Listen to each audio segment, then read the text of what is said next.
Las taquicardias con QRS angosto, básicamente. Las taquicardias con QRS angosto son aquellas que se originan de la unión AB hacia arriba. ¿De acuerdo?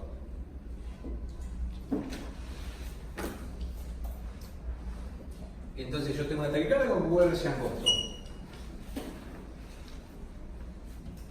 Y tengo aquellas que se originan en la aurícula, en la zona del nodo sinusal, las que se originan en el resto del tejido auricular, o las que se originan en la unión auriculoventricular.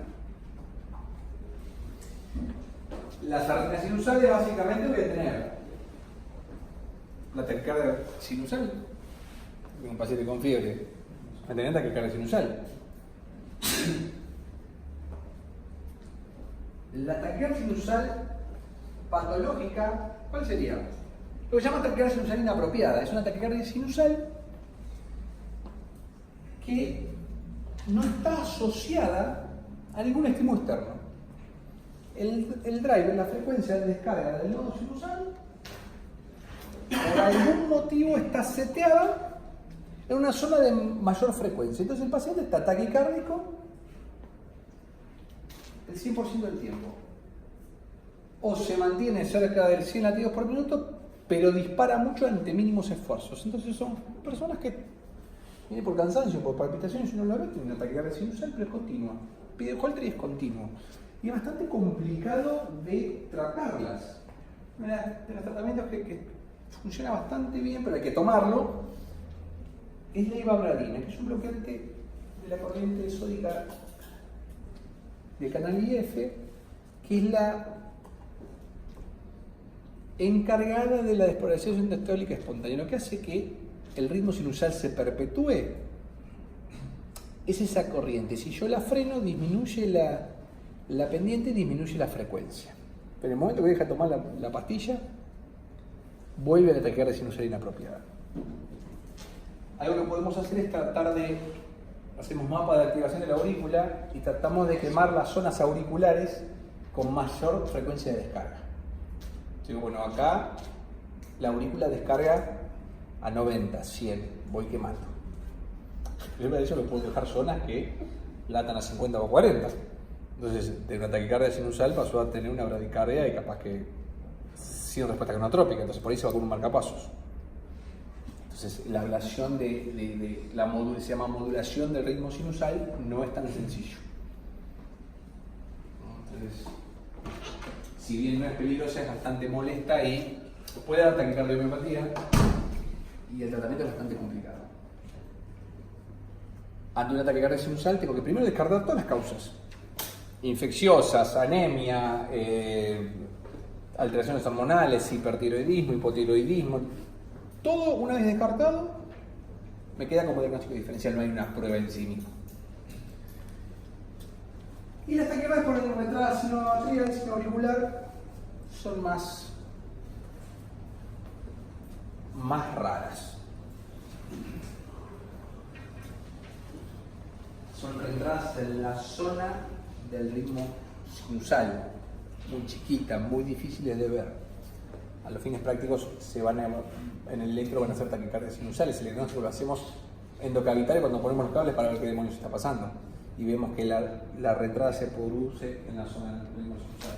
También es muy complicado de quemar porque está el nodo sinusal ahí. Cuando uno va a quemar, corre el riesgo de volar el nodo sinusal. Las más frecuentes son las taquicardias por focos auriculares o las reentradas de nodo B. Taquicardias auriculares, bueno, básicamente tenemos la taquicardia auricular multifocal, monofocal, las taquicardias por micro reentrada, que son la fibrilación auricular, y por macro reentrada, que son los flutters, los aleteos. La taquicardia auricular tengo un foco automático auricular que descarga. Y esa descarga va a ser siempre a la misma frecuencia, no necesariamente. Las taquicardias auriculares suelen tener lo que se llama fenómeno de calentamiento y de enfriamiento. Arrancan a una frecuencia, se empiezan a acelerar, logran su frecuencia de descarga máxima, se desaceleran y se extinguen. y vuelven a empezar. Cuando no tienen ese mecanismo y son incesantes, lo que ocurre muchas veces es que hay diferentes grados de bloqueo, porque el nodo AB dice, no puedo soportar esta descarga. Entonces van a haber electros donde tengo P a una frecuencia continua y QRS disociados. ¿Pero por qué están disociados? No está disociado porque es un ritmo ventricular, está disociado porque la aurícula se contrae, pero no pasa al ventrículo porque el nodo AB no lo deja pasar como un mecanismo de defensa. Entonces, vieron que decíamos la relación 1 a 1, y si había si había una P por un QRS era supraventricular, si había más QRS que P era ventricular. Ahora, si hay más P que QRS, lo que nos está pasando es que tengo una taquicardia auricular. Y hay menos QRS porque el nodo AB me bloquea. ¿Sí? Entonces, que no haya 1 a 1 la relación auricular-ventricular no significa siempre que sea ventricular. Tengo que ver quién predomina en esa relación. Y después los ritmos de la unión, básicamente tenemos retrasos auriculoventriculares, que pueden ser paroxísticas, o incesantes como los JET, que son taquicardias unionales, que se ven sobre todo en pacientes pediátricos sin cardiopatías congénitas.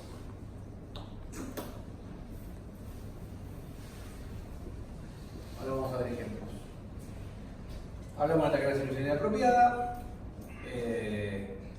Básicamente, la característica que dijimos, taquicardia en reposo y con respuesta exagerada a mínimos esfuerzos. Para poder definirla, tengo que haber descartado todas las causas de taquicardia. No hay una causa subyacente. Es una taquicardia sinusal. La fibrilación auricular. La fibrilación auricular es la arritmia más frecuente de la población adulta, la taquicardia más frecuente. El problema de la taquicardia la fibrilación auricular no es la arritmia en sí misma, sino que el flujo turbulento que provoca favorece la formación de trombos. Entonces, el gran peligro de la fibrilación auricular es la embolia y la probabilidad de ACV. Se caracteriza por no tener contracción auricular, por lo cual tengo una onda P que no está definida, totalmente indefinida, con RR que son variables. Es muy irregular la fibrilación auricular. ¿Por qué? Por la sencilla razón de que el pasaje ventricular depende de cuán permeable sea el nodo AB. El nodo AB nos protege, tiene una conducción decremental. Cuando más lo bombardeo con estímulos, más se frena. No pasa cuando tengo una vía accesoria, en la cual todos los estímulos ventriculares pasan al ventrículo. La respuesta ventricular es variable. Y muchas veces nos encontramos con que el paciente tiene una FA de alta respuesta. Bien, si yo tengo un paciente que tiene ritmo sinusal y tiene una neumonía, ¿cómo creen que va a estar? Una taquicardia sinusal. Si el paciente tiene una FA crónica de adecuada respuesta y tiene fiebre, ¿cómo va a estar esa FA? Va a estar alta respuesta. Entonces, muchas veces dicen, no, pero tiene una FA de alta respuesta. Sí, con 40 grados de fiebre, ¿qué querés que haga? Entonces, antes se hablaba de, yo tengo que tener el paciente beta bloqueado y el paciente tiene que tener una frecuencia de reposo entre 70 y 80 y el ejercicio no más de 110. Hay un estudio que se llama RAISE 2 que dijo, bueno, pero con eso, ¿qué hacemos? Porque hay un montón de pacientes que andan con su FA y con ritmos que no están controlados y los sobremedico para tratar de controlar la frecuencia no se controla. ¿Cómo andan esos pacientes? Y se demostró que hacer un control estricto de frecuencia y un control más laxo no tiene diferencia. No hay diferencia en la mortalidad, no hay diferencia La única diferencia puede ser en la tolerancia al ejercicio. Digamos, si tengo más alta frecuencia, lo voy a sentir más. Pero nada más. Entonces la realidad es que entre un control laxo y un control estricto de fibrilación auricular es más una decisión del médico o de las características del paciente. Yo tengo un paciente que además de estar fibrado de coronario, no quiero que esté a 130 por minuto. Pero si es un paciente joven que hace ejercicio que no le molesta, no lo voy a estar sobremedicando. Y si lo tengo con una neumonía a 40 grados de fiebre, tosiento, hipoxémico, no hay nada que yo pueda hacer que le baje la frecuencia. Desde el punto de vista de la arritmia, lo que tengo que hacer es bajarle la temperatura, solucionar la hipoxemia, no de tratamiento antibiótico. Entonces la FA, si no descompensa al paciente en sí misma, es una arritmia que no tengo que darle demasiada bolilla. ¿Estamos de acuerdo? Lo único que tengo que tener en cuenta es sí o sí el riesgo de embolia. Esto es el principal problema del FA. Y como dicen la gente que hace anticoagulación para prevención de ACV, la anticoagulación de la FA está para prevenir ACV. Si vos te preocupás por la hemorragia, dale agua al paciente. Dice, no, pero yo lo voy a anticoagular y por ahí sangra. Sí, pero está demostrado que el paciente que tiene Charles-Bast con indicación de anticoagulación, el ACV, ese ACV por embolia se muere más, deja a los pacientes con mayores secuelas, son terroríficos. Entonces el tema de, ¿qué pasa si sangran? Hoy en día con los anticoagulantes directos no hay más sangrados porque sí. Entonces el paciente está fibrado y tiene indicación de anticoagulación, hay que anticoagularlos. Doctor, lo que pasa es que mi familiar se cae. ¿Sí? Bueno, les pregunto, ¿cuántas caídas por año promedio tiene que tener un paciente?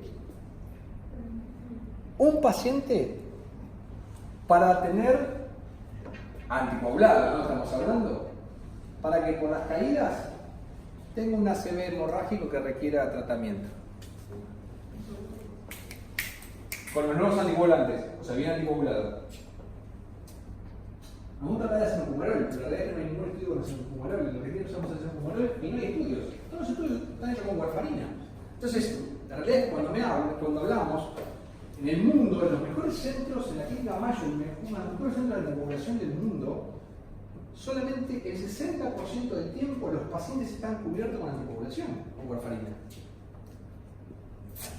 Y yo le estoy anticoagulando para aconsejarlo. ¿Y qué pasa con el 40% del restante? Están yendo y viniendo. Y ahí es cuando si yo le doy un anticoagulante directo y lo tengo anticoagulado, el paciente está seguro con la anticoagulación. Entonces, ¿cuántas caídas promedio tengo que tener al año? Para tener un sangrado realmente central que diga, no, a este paciente, por sus caídas frecuentes, no lo anticoagulo. Promedio de 250 caídas. Todo el día cayéndose. ¿Y eso de dónde se sacó? De estudios del mundo real. ¿Qué es eso? Bueno, se agarró en Brasil todos los pacientes anticoagulados con anticoagulantes directos y se los estudió. Todos pacientes con trastorno en la marcha, se estudió, bueno, a ver cuántos pacientes realmente tienen un sangrado central que requiere un tratamiento. Bueno, 250. O sea, 250 veces me tengo que caer en el año. Está bien. Ese que se cayó, capaz que se dio contra la mesa de luz justo de frente y sangró, pero la realidad el ACV isquémico es mucho mayor. Entonces nos tenemos que plantear, ¿realmente vale la pena suspenderle la anticoagulación? Estamos hablando de anticoagulantes directos, no con los anticoagulantes que hay que controlar. Volvamos al electro. Ondas F, ¿sí? Son un montón de ondas. A veces dicen, no, parece onda P, no importa, porque una cosa es lo eléctrico, otra cosa es lo mecánico. No tiene contracción mecánica. Por eso favorece la formación de trombos. El RR va a depender del pasaje auriculoventricular. Y eso va a depender de cuán permeable sea el nodo E. ¿Sí?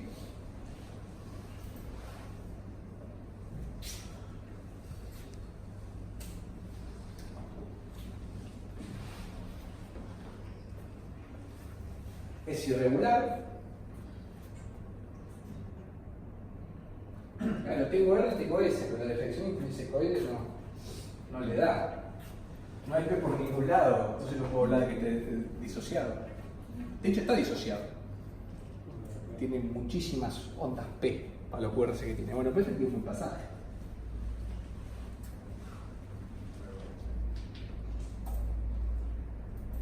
está irregular. Entonces, cuando yo tengo una FA, lo tengo que clasificar a ese paciente para ver cómo lo encaro. Entonces tengo, la primera vez que se identifica un paciente con FA se llama primer episodio documentado. Y a partir de ahí ese paciente ya, cualquier episodio nuevo que tenga se considera crónico. Si yo tengo una FA crónica y tengo charlas acorde, tengo que anticoagular. Y el crónico puede ser paroxístico, es aquella que tiene resolución espontánea. El 50% de las fibrilaciones auriculares revierten solitas en las primeras 12 a 24 horas.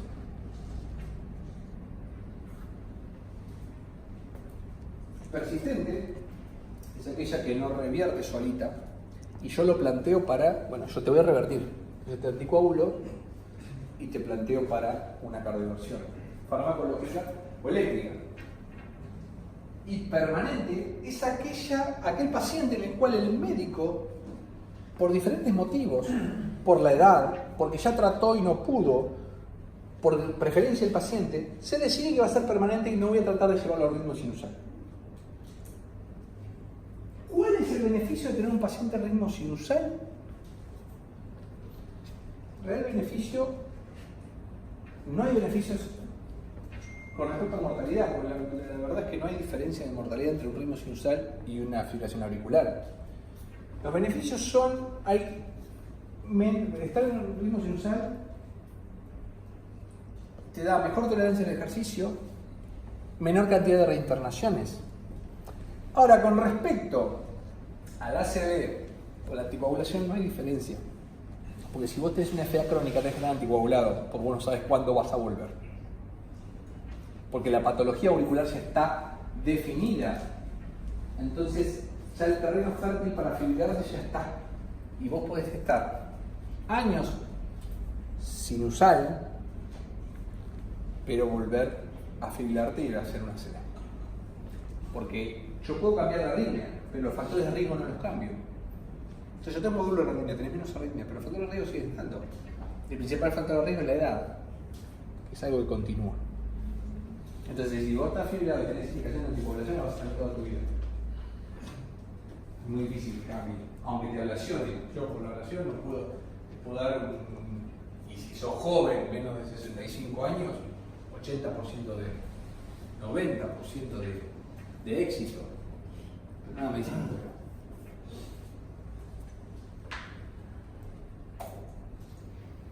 Entonces dijimos, paroxística, entra y sale sola, persistente, se mantiene más de 7 días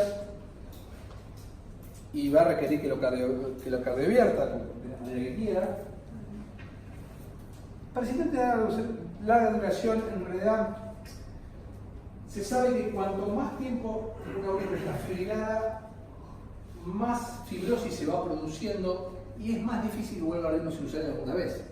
Entonces, lo de larga duración se tiene en cuenta para decir, bueno, yo creo que este paciente no lo voy a chocar porque hace varios años que está, pero muchas veces nunca se hizo el procedimiento bien, entonces siempre hay que darle una opción. Si el paciente está de acuerdo, hay que darle una opción para divertirlo y llevarlo por ritmo sinusal. Y la permanencia es aquella que aceptamos. Ya aceptamos que el paciente va a tener fibrilación el resto de su vida y lo que hacemos es tratar de ajustar la frecuencia cardíaca para que no le moleste en su vida diaria. Entonces, fíjense, ¿no? Que el parámetro clínico de muerte tiene el doble tasa de mortalidad los pacientes con FA, pero no por la FA en sí misma, sino por las complicaciones de la embolia. El paciente que no tiene FA tiene menos complicaciones de embolia. ¿Sí? Y en los pacientes con insuficiencia cardíaca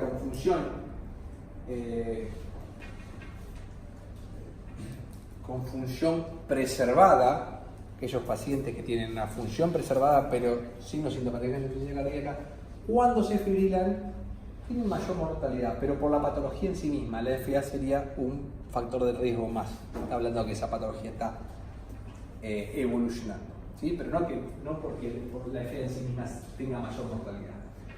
El ACV, el paciente que está fibrado y hace una ACV, son más graves, tienen más mortalidad, deterioran más al paciente, las secuelas son peores, o sea que el ACV realmente es complicado. Las hospitalizaciones, el paciente que tiene FA se hospitaliza más. ¿Sí? Sobre todo si son adultos. Si son jóvenes y tienen FA a repetición es más fácil enseñarles a tratarlas con el sistema Pill in the Pocket. Pero eso solamente en gente joven sin cardiopatía. Si tiene cardiopatía no puedo decirle tomes esa pastilla cada vez que tenga palpitaciones. La calidad de ejercicio. Realmente tener FA si no está controlado puede disminuir la tolerancia al ejercicio. Y la función ventricular izquierda va a depender mucho de las frecuencias que mantengan y la cardiopatía de base.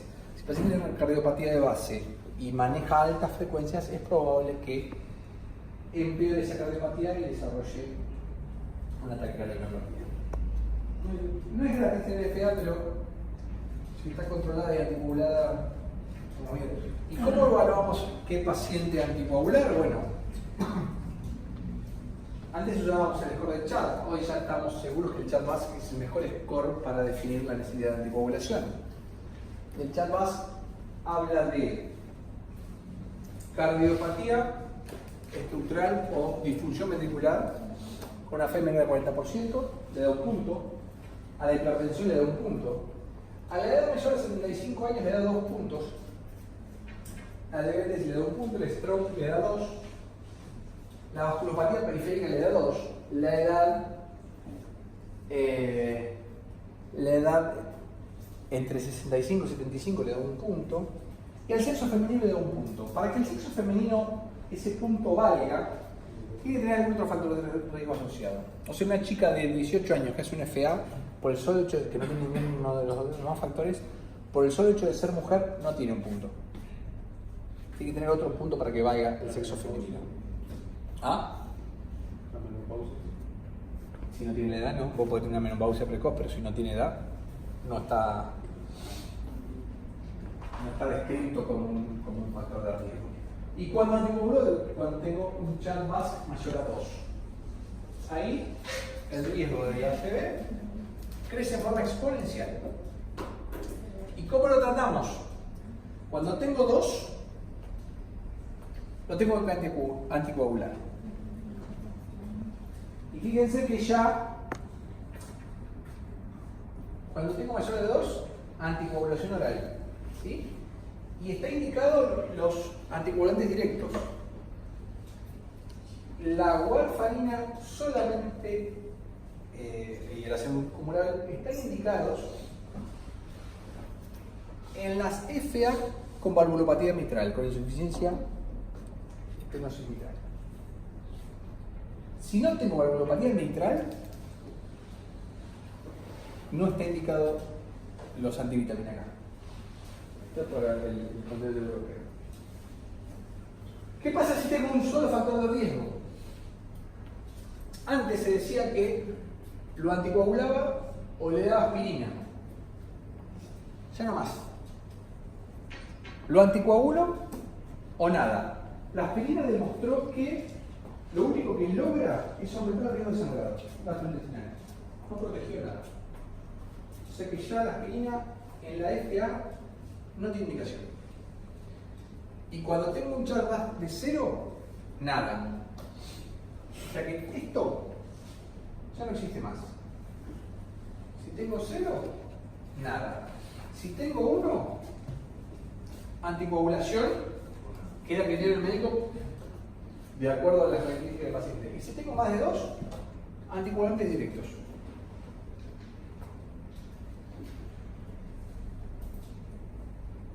A partir del 2016 es esto.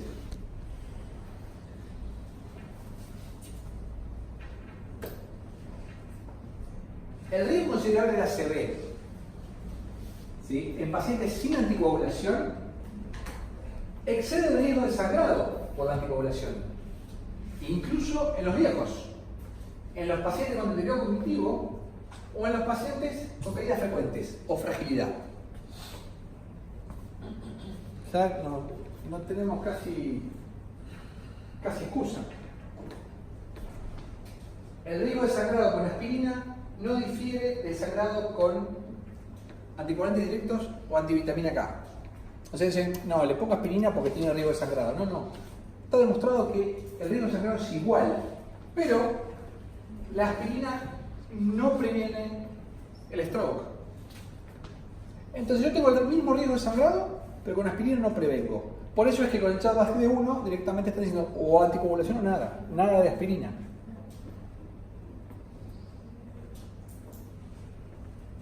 Claro, no es que lo hacemos a propósito, lo hacemos convencidos, después empezamos a estudiar a ver qué pasa realmente. ¿En qué? En los estudios del mundo real, los estudios que agarramos las poblaciones reales, no la población del estudio. Porque las poblaciones de los estudios clínicos son controladas y uno elige la población.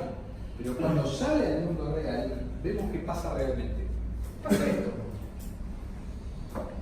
Entonces, la FA no valvular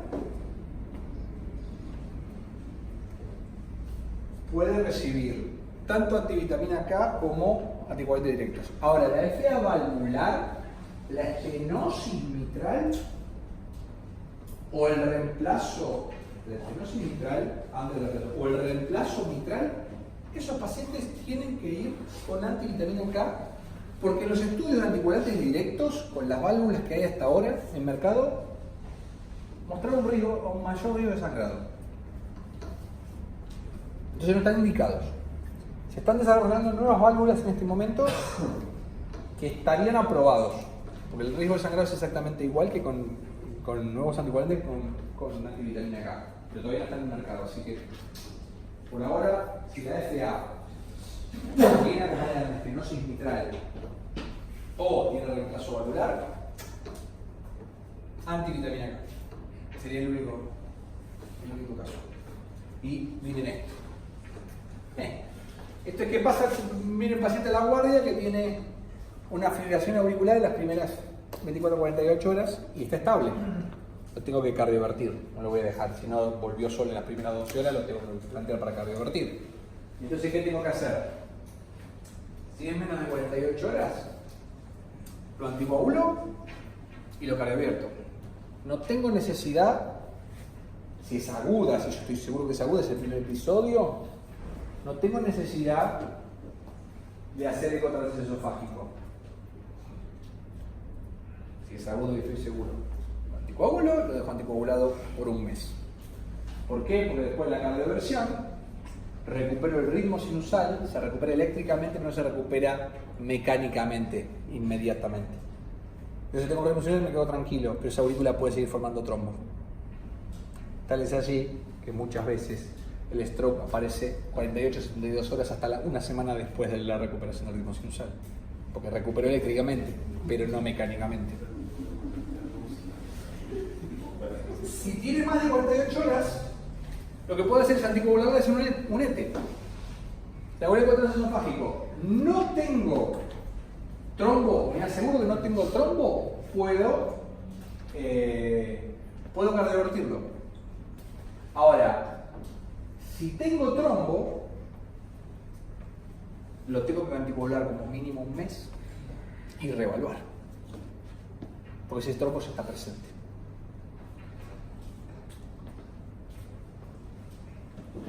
Yo al paciente lo cardiovierto, haya tenido trombo o no haya tenido trombo, lo cardiovierto está en ritmo sinusal. Si ese paciente, el chat-BASC, le daba que tenía que estar anticoagulado, o sea, más de 2, sigue anticoagulación por el resto de la vida. Si no, cumplido el mes, yo podría, digamos, suspender la anticoagulación. Porque no tiene factores de riesgo, pero me espera que cardiovertí y se mantiene el ritmo sinusal. Hace un mes anticoagulado, no tendría que continuar. ¿Sí? Entonces, el esquema básicamente dice esto. Descompensado lo choco como siempre, ni me preocupo el tiempo, está descompensado, si no, se muere. Si no está descompensado, evalúa el tiempo de evolución. Menos de 48 horas, anticoagulo y choco. Puedo tratar de hacer cardioversión farmacológica, pero es difícil que funcione. Si es más de 48 horas, puedo anticoagular y citar en un mes, o si tengo la posibilidad, le hago un ETE en el momento. Si no tiene trombón, lo choco. Si tiene trombón, lo anticoagulo y lo recito. ¿Sí? Y una vez llegados todos al momento de la cardioversión, postcardioversión, si no tenía factor de riesgo, continúa un mes anticoagulado y después se suspende. Si tiene factor de riesgo, continúa anticoagulado. Sencillo. Bueno, el aleteo. El aleteo se produce por una macroentrada alojado a nivel del cabo tricuspidio. El aleteo es muy similar al FA en el sentido de que tengo un ciclo de onda y el pasaje ventricular va a depender de cómo está ese nodo AB permeable. Entonces, el RR puede ser irregular de acuerdo al pasaje, puede tener un pasaje variable. También puede tener un pasaje 1 a 1, y un pasaje 1 a 1 puede ser bastante peligroso porque la frecuencia es muy grande, es muy alta, 300 por minuto. Puede descompensar al paciente.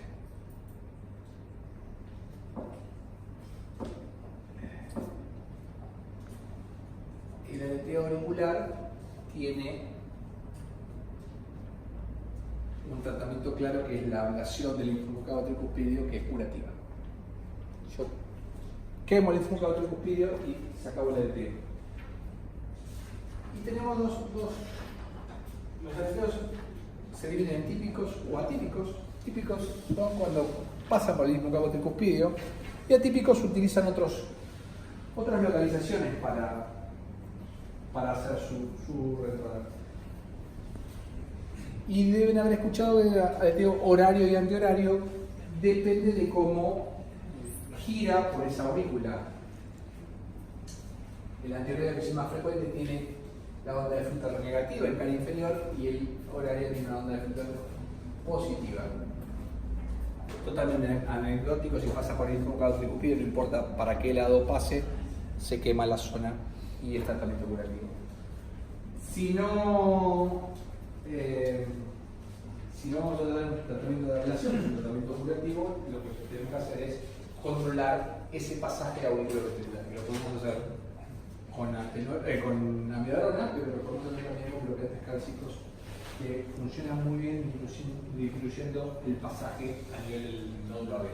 Para los bloqueantes cálcicos no están muy indicados para pacientes que deteriora la función ventricular, así que si el paciente tiene insuficiencia cardíaca, con mucho cuidado.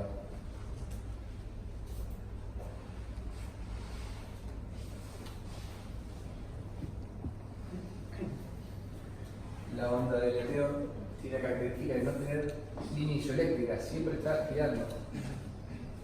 ¿Ven? No hay ningún PR, no hay segmento PR, es la expresión del circuito, cómo va.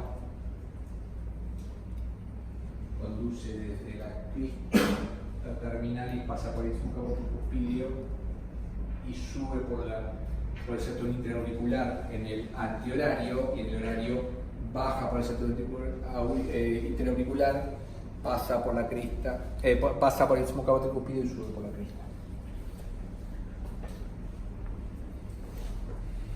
¿Ven la onda? La sobreposición. Aunque a veces, si uno no mira la cara inferior, fíjense ya el B1 parece que ya una P y un PR. Pero el diagnóstico del aleteo se hace mirando la cara inferior, por donde pasa.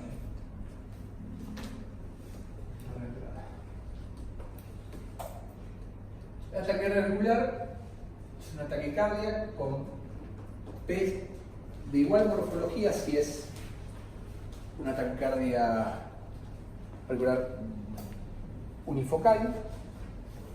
Todas las P de la misma morfología, pero diferente morfología del ritmo sinusal. Y la morfología de P va a depender de qué lugar de la aurícula salga. Entonces nosotros viendo la P, evaluamos de dónde nace esa taquicardia y la vamos a buscar para quemar. Porque las auriculares son bastante difíciles de tratar y muchas veces están asociadas a patología respiratoria. Entonces, ante pacientes que tengan taquicardias auriculares, tenemos que buscar patología respiratoria.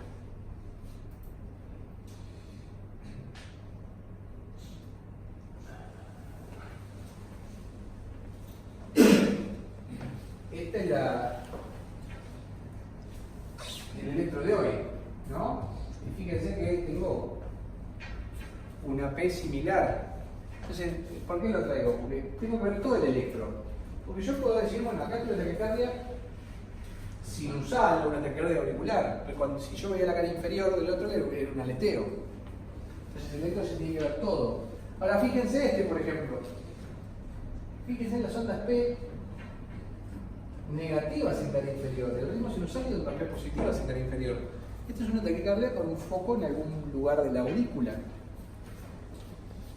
En realidad, esta taquicardia nace a nivel del seno coronario. Es una estructura venosa en el piso de la aurícula y esta taquicardia nace de ahí. Y tiene estas características. Pero por eso digo que el electro hay que verlo todo. Porque otro podría venir a esto y decir, no, pero esto es un aleteo. Hay que verlo todo. Completo. Y la taquicardia auricular multifocal son múltiples focos auriculares que cada uno entra cuando puede. Entonces tenemos una taquicardia con P de diferentes morfologías. Acá lo tengo que ver de lejos.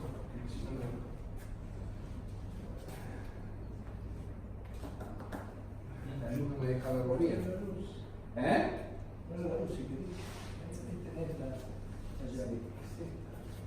Yo para que lo vean un poco mejor, si ustedes ven P, acá tengo P bien positivas, acá tengo P plana, acá tengo P negativas.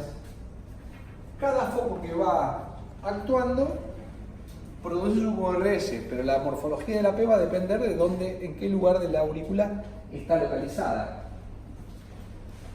O sea que todas las P van a tener diferente morfología, en un mismo ritmo.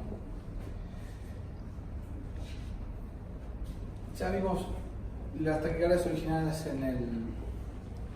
en la zona del nodo sinusal, las taquicardias auriculares, y ahora vamos a ver las taquicardias de la unión auriculoventricular. Y las más frecuentes que vamos a ver son las taquicardias por la entrada del nodo B. Estas taquicardias se producen porque el input, la entrada al nodo B, tiene doble fisiología en la mayoría de las personas. Tiene una zona de conducción lenta y una zona de conducción rápida. Y eso provoca, ante ciertas circunstancias, un mecanismo de reentrada localizado en el nodo B. Y cada latido que gira produce un QRS y retroconduce la aurícula, que vuelve a bajar y produce otro QRS. Entonces queda girando el estímulo a nivel del nodo B, bajando del nodo B al ventrículo cada vez. Eso que provoca una taquicardia con QRS angosto, con una bajada por la vía rápida, en este caso que es una vía lenta, la más frecuente, baja de la aurícula por la vía lenta y sube por la vía rápida. Entonces la onda P no la voy a ver nunca, porque la vía rápida la vía lenta va de la P al QRS y del QRS a la P no la veo porque está metida dentro del QRS. Está tan cortito el circuito del nodo B al ventrículo, nodo B al ventrículo, nodo B al ventrículo, que no veo la onda P. Entonces me encuentro con una taquicardia con QRS angosto sin una onda P. No la veo. Lo que voy a ver son equivalentes a onda P. Ondas R' después del QRS P1. Esa es la onda P, retroconducida. Muy rápida y no la alcanzo a ver. Para poder diagnosticarlas, lo que tengo que hacer es maniobras que me afecten el nodo B. Maniobras vagales me van a disminuir la conducción del nodo B y como las reentrantes del nodo B dependen sí o sí del pasaje auriculoventricular, cuando yo cambio la fisiología, se cortan. Y si no funcionan las maniobras vagales porque no las estoy haciendo suficientemente bien, adenosina, que produce una brusca inhibición del pasaje auriculoventricular, entonces se va a cortar la arritmia. Y de esto va a pasar un ritmo sinusal. Esa respuesta a las maniobras vagales o a la adenosina, me va a dar el diagnóstico diferencial de la mayoría de las taquicardias supraventriculares. ¿Por qué? Porque si cuando yo acciono sobre el nodo AB disminuyendo o abortando completamente su pasaje, la arritmia se corta, significa que el nodo AB sí o sí formaba parte del circuito de la arritmia. Yo apago el nodo B y la arritmia se corta, el nodo AB formaba parte del circuito de la arritmia. ¿Qué arritmias tiene el nodo AB como parte indisoluble de ese circuito? Las retráctiles nodales. Entonces, ante cualquier taquicardia con QRS angosto que yo le ponga adenosina y se corta, es una taquicardia intranodal. Si yo le disminuyo la frecuencia del nodo AB, cuando abre el RR, no corta la arritmia y me muestra P de iguales o diferentes morfologías, son taquicardias auriculares. Si me muestra una onda flutter, es un aleteo. Y si no hace absolutamente nada, baja pero no veo P y veo irregularidad, es una FA. Entonces, las maniobras que aumentan el tono vagal en el nodo auriculoventricular o por descarga vagal importante con la adenosina, lo inhiben, me van a hacer diagnóstico diferencial de todas las arritmias supraventriculares. Vamos un poquito más. Lo que pasa es lo siguiente. Tenemos una zona de conducción rápida, que vendría a ser esta, y una zona de conducción lenta. Acá es donde las quemamos nosotros. Entonces, ¿qué ocurre? Normalmente, una de las dos vías está inhibida. Entonces viene el estímulo del nodo sinusal, llega al nodo AB, usa uno de los dos brazos de la conducción, tanto la vía, que puede ser la vía lenta como la vía rápida, conduce por acá. Por acá no puedo conducir porque encuentra el periodo refractario, ¿estamos de acuerdo? Esto es lo que pasa normalmente. Pero puede ocurrir por alguna razón o alguna extrahistoria o algo que este estímulo retroconduzca y encuentre la vía que estaba en periodo refractario, la encuentre permeable. Si la encuentra permeable, puede reentrar. Y cada vez que reentra, pasa un QRS, vuelve y pasa un QRS. QRS, y cuando vuelve, obviamente una retroconducción auricular. Con QRS también tengo una aurícula, que es la que voy a ver en el electrocardiograma. Ahora la vamos a ver. La reentrada se soluciona de la siguiente manera. Quemo la vía lenta y me quedo solamente con la vía rápida. La vía lenta está cerca del 15. Quemo la vía lenta, lo digo, porque cada vez que quemamos la vía lenta corremos el riesgo de dejar al paciente con un marcapasos. ¿Qué es eso?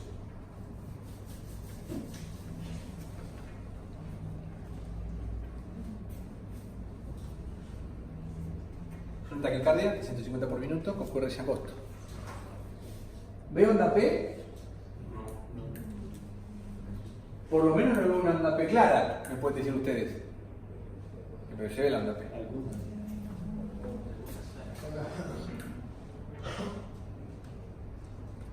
Después de cada QRS está la onda P. Porque en este caso, la conducción inicia por la vía rápida y vuelve por la vía lenta.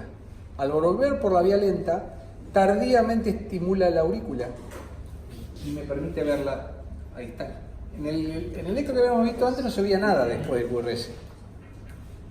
Porque bajaba por la vía lenta y subía por la vía rápida. La vía rápida hacia la P retrógrada está metida en el QRS, no la veo.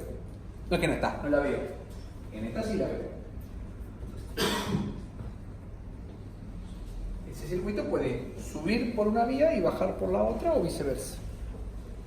Pero cuando yo lo voy a quemar para que no tenga más taquicardias, tengo que quemar la peor conducción, que es la vía lenta. Si le quemo la vía rápida, ¿va a tener conducción? Sí, pero el PR va a ser de 300, 400 milisegundos.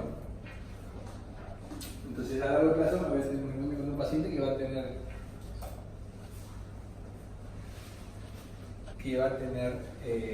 por ahí le de marcapasos. Y acá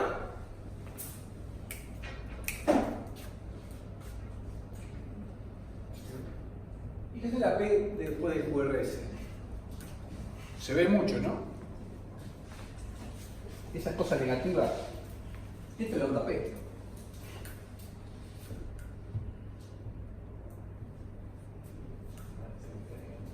¿Ah? Se pueden confundir con T negativa. Sí, bueno, claro. Igual una T negativa medio rara. Entonces, ante la duda, una P negativa positiva, no. Tienen que pensar, no, acá hay una onda P. Se encuentra una taquicardia con QRS angosto con una T rara. Es una T deformada, porque hay una onda P. Pero esta P se ve mucho mejor que la otra, ¿o no? Que el electro anterior. Vamos al electro anterior. Acá la P se la tengo que mostrar yo. Estaba ahí atrás, estaba pegadita. Y no me creyeron todavía.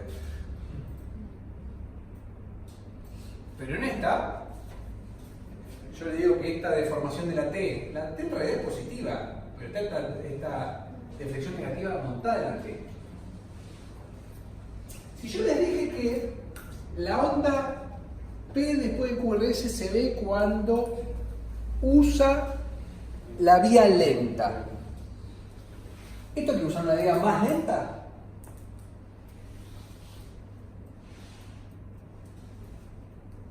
Podría ser, ¿no? Que la vía lenta tuviera menos conducción y entonces se vería mejor porque tarda más tiempo. Más alejado. ¿Ah? Se lo hace más amplio porque está más alejado del nodo B. Está más alejado del nodo B.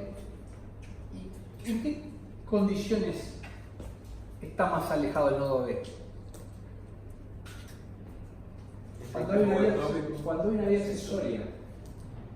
Está usando una vía accesoria con la misma que el Wolf. Lo que pasa es que en vez de estar bajando por la vía accesoria y ver la onda delta, está bajando por el sistema de conducción normal y subiendo por la vía accesoria. Por eso tarda tanto. Porque el ritmo sinusal viene normal. Y la vía accesoria está al lado izquierdo. Entonces tiene que pegar toda la vuelta al lado izquierdo para estimular la auricular. Esto es una taquicardia reentrante, pero por una vía accesoria. Yo que me lo doy se muere de risa. ¿Sí? Entonces, es importante ver el tiempo del RP. Cuando el RP, o sea la distancia entre el QRS y la P que estoy viendo en las taquicardias con QRS angosto, es mayor a 60 milisegundos, es largo, tengo que pensar que hay una vía accesoria. Está tardando porque se me está yendo por la vía accesoria.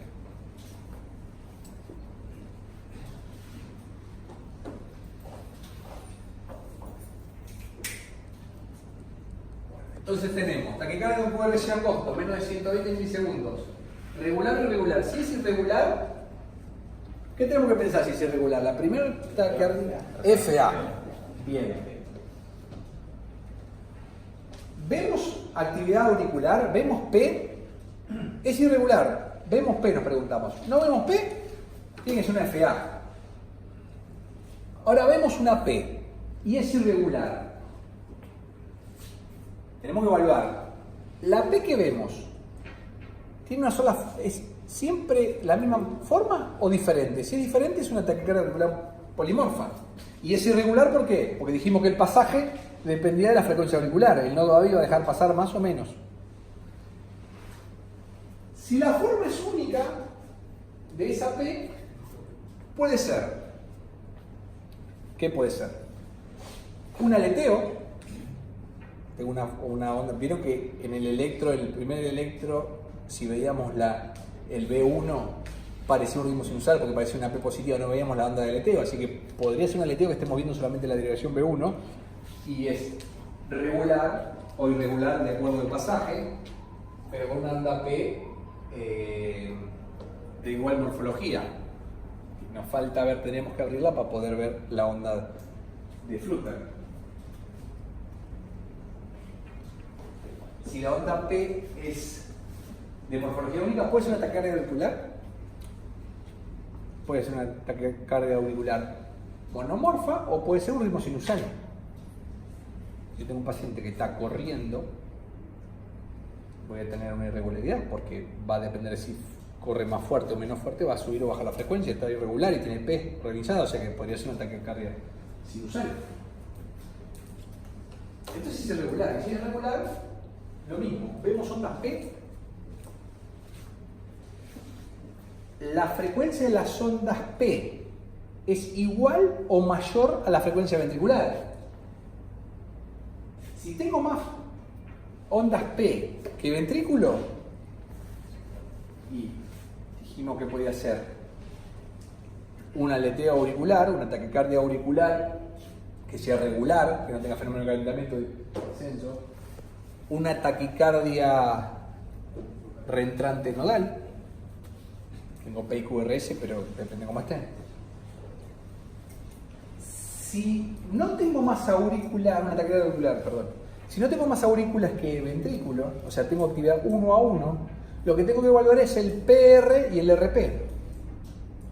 ¿Por qué? Porque cuando yo tengo la misma cantidad de aurículas que ventrículos, tengo que pensar que puede ser una reentrante intranodal. Y lo que yo les decía era esto. Si yo tengo la onda P metida sobre el QRS, no veo onda P, o veo esa R', tengo que estar pensando que es una taquicardia reentrante nodal típica que baja por la vía lenta y sube por la vía rápida. Y si no, tengo que pensar que es, si veo la onda P, pienso que baja por la rápida y sube por la lenta. A menos que vea la onda P bien distal. Si veo la onda P bien distal, mayor a 60 milisegundos, tengo que pensar que puede ser una vía accesoria, una taquicardia de Kuhlmann, un jet y demás. Pero bueno, por eso ahí, eso ya es una disquisición que va más para nosotros que para la cama del paciente. Nos tenemos que sentar a ver el electro, meter los cables adentro y evaluar. ¿Sí? Les presento. Wolff, Parkinson y White. Ellos describieron el síndrome de Wolff-Parkinson-White. ¿Y por qué síndrome? Signos y síntomas. Onda delta PR corto por la preexcitación, porque tiene una vía accesoria que yuntea el nodo B, asociado a síntomas, palpitaciones y arritmias ventriculares. Y después hay otros síndromes, Longano-Liman y Mahal, pero ya están fuera de protocolo. Ya lo hemos visto en la taquicardia con QRS ancho. ¿Qué podía pasar si se ferirá baja? Pero bueno, yo tengo sistema de conducción normal y el tema es que la reentrada ocurre por una vía que puede estar izquierda o derecha, el 90% casi son izquierdas. Entonces toda esta vuelta es tiempo. Por eso cuando vuelven por la vía accesoria veo la P retrograda. Y son los que llaman Wolff ocultos. Tengo la taquicardia, pero nunca veo la onda delta. Porque la única manera de ver la onda delta es que baje por acá y suba por el tejido de conducción normal.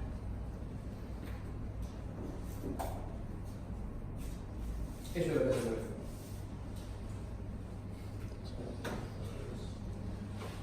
Si lo dejo, cuando se fibrila. Si lo dejo, se fibrila. Así que, cuando digo se fibrila es fibrilación ventricular. La fibrilación ventricular del Wolff puede dar eso. Y se choca. Y queda así. Y queda así. Fíjense, la onda delta. Y el perro no es tan corto, sin embargo, llega bastante arriba. Si tengo en el electro un patrón de Wolff, lo primero que me pregunto es si es sintomático para palpitaciones o no. Si es asintomático, tengo que evaluar el riesgo que tiene.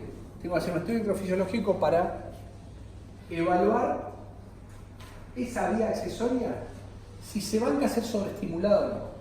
Porque muchas veces esas vías accesorias, cuando yo las sobreestimulo, deja de conducir. Entonces, si yo me fibrilo a una FA, la sobreestimulación me va a inhibir la vía y es como si no la tuviera. Entonces, cuando el paciente es sintomático, el estudio electrofisiológico es para sobreestimular la vía y ver cómo conduce. Si conduce a alta frecuencia, tengo que relacionarla, tengo que quemarla. Porque yo no sé cuánto si se fibrila no se me va a morir. Si el riesgo es bajo, podría llegar a ser evaluar el riesgo. Pues yo no hago una ergometría. El paciente a baja frecuencia deja de conducir por el AS. Le hago un holter que no tiene arritmias, no lo pincho. Espero que desarrolle arritmias. Ahora, el paciente sintomático tengo indicación de estudiarlo y ablacionarlo. Y si no lo puedo ablacionar o no es grave, igual es sintomático, así que lo tengo que medicar. Si no lo puedo, no lo quiero quemar, lo tengo que medicar porque el paciente está sintomático y ya empieza a afectar la calidad de vida. Bueno, las supraventriculares